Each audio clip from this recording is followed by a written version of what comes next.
Hello friends, welcome to my channel garden and gardening. और यहाँ पे देखिए टिकोमा पे अब कितने अच्छे से फ्लावर आने लगे हैं।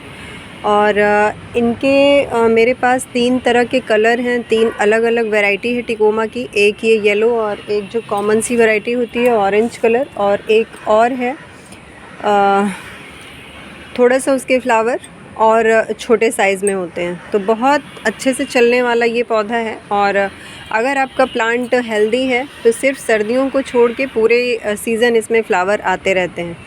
और कितना देखिए खूबसूरत लगता है, इस तरीके से गुच्छों में फ्लावर आते हैं, चाहे ये वाला टिकोमा हो या ये ऑरेंज वाला टिकोमा हो। अभी ये धीरे धीरे इन पौधों में अब सुधार हो रही है गर्मी के बाद, और इस तरीके से इनमें भी फ्लावर आ रहे हैं, कलियाँ बन रही हैं।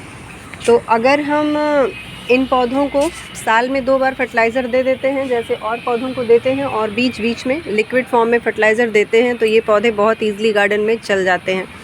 फर्टिलाइज़र में वर्मी कंपोस्ट दीजिए, गोबर की खाद दीजिए, जो कि मैं हरदम बताती हूँ, हर एक वीडियो में अपने यही बताती हूँ। बहुत ज़्यादा केमिकल का यूज़ नहीं करती हूँ। चाहे फ्लावर लगातार आएँ या रुक रुक के आएँ, कोशिश यही करती हूँ कि मैं इसमें केमिकल का फर्टिलाइज़र ना दूं। अगर बार बार फ्लावरिंग लेने के लिए हम इसमें केमिकल फर्टिलाइज़र का यूज़ करते हैं, एनपीके का यूज़ करते हैं या डीएपी का यूज़ करते हैं, इस तरह का यूज़ करते हैं हम, तो कहीं ना कहीं हमारे प्लांट की या हमारे गार्डन की जो मिट्टी होती है वो मिट्टी भी ख़राब हो जाती है।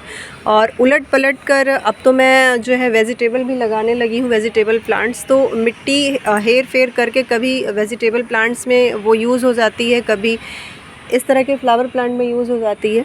तो इस वजह से और मैं केमिकल फर्टिलाइज़र से बचती हूँ। और अभी देखिए, अब मानसून जब स्टार्ट हो गया है, हम लोगों के वहाँ थोड़ा सा लेट में बारिश स्टार्ट हुई है, और राज्यों में बहुत पहले स्टार्ट हो गई थी बारिश, लेकिन यहाँ अभी थोड़ा अब जाके बारिश दिखने लगा है। तो जब इसमें बारिश का पानी पड़ता है तो सिर्फ यही नहीं, गार्डन के जितने भी आपके पौधे होते हैं टेरेस गार्डन में, सब में आपको नई ग्रोथ दिखेगी, अच्छी ग्रोथ दिखेगी, और पौधा बहुत ज़्यादा आपका हेल्दी दिखेगा। उसी तरीके से इस प्लांट के साथ भी है।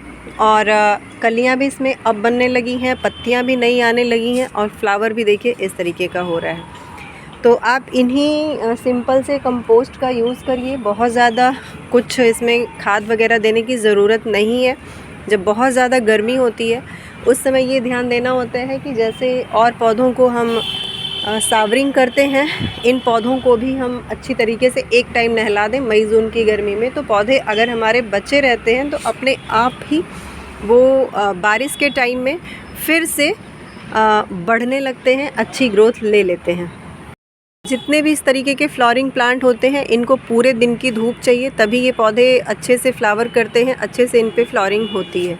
और अगर हम किसी छाया वाली जगह पे रख देते हैं तो फ्लावर इतने अच्छे से नहीं आते हैं, ब्रांचेस भी इनकी लंबी लंबी सी हो जाती हैं। तो इस बात का भी ध्यान रखिए कि जो फ्लावरिंग प्लांट हो उनको कोशिश करिए कि 5 से 6 घंटे की धूप ज़रूर मिले, उसमें ये बहुत अच्छे से फ्लावरिंग भी करते हैं और अपने आप को हेल्दी भी रख पाते हैं। अगर आपका पॉट छोटा है और पौधे का साइज़ बड़ा हो गया है, जैसे कि ये वाला टिकोमा का प्लांट मेरा गार्डन में सबसे पुराना प्लांट है टिकोमा का, और इससे मैंने ढेरों कटिंग तैयार कर ली है।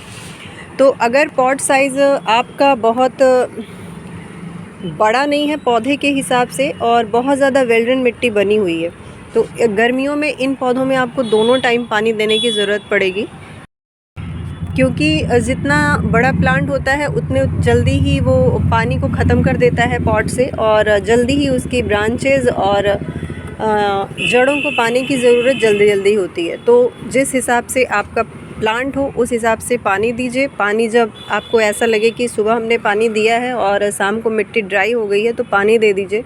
अगर इन पौधों में हम थोड़ी सी नमी बना के नहीं रखते हैं तो बहुत जल्दी ये पत्तियों को झुका देते हैं और ऐसा लगता है प्लांट हमारा सूख गया। तो इन पौधों को मिट्टी तो वेल ड्रेन चाहिए, लेकिन गमले में नमी भी चाहिए। और कटिंग इसकी बहुत ईज़िली तैयार हो जाती है। तीनों प्लांट की कटिंग मैंने तैयार की है। कटिंग जब भी लीजिए इतनी थिक लीजिए आप।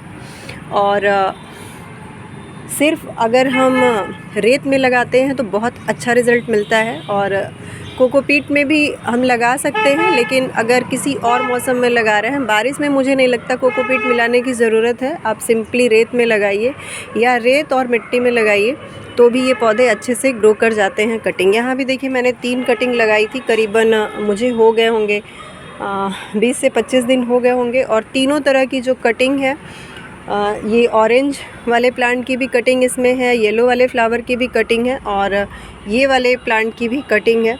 तो तीनों ही कटिंग मेरी लग चुकी है और बहुत ही ईज़िली कटिंग इनकी लग जाती है।